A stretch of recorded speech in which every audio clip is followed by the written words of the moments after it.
Hello and welcome to Photoshop Mini Guides. In the menu, click on View, Show and select Grid. In the toolbar, right-click and select the Ellipse tool. Hold the Shift key to make a perfect circle. In the Options bar, make sure path the selected option. In the toolbar, select Horizontal Type Tool. Start typing just above the dot when you see the wavy line. Increase your font size if needed so it fits on the circle. Use a tracking tool to increase space between characters. Play around with the font and spacing until you get the best combination. Click a check mark when the text almost but not touching the half circle mark.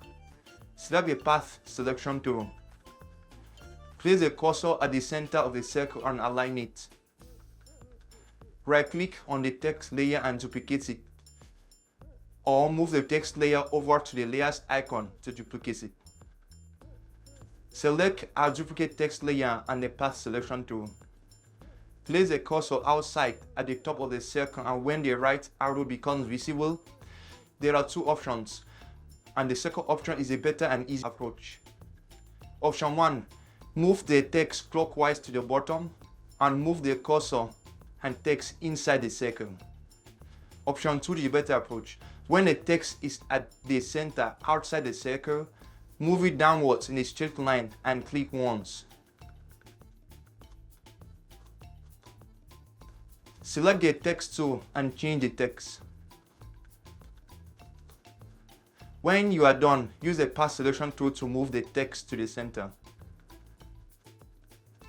Then make sure the bottom text layer is selected. Go to Menu and select Edit Free Transform Path. Hold the R key, place the pointer at the bottom right edge and increase the size of the circle so that the text at the top is just under the new circle. Click on the Move tool so that the bottom text aligns with the circle.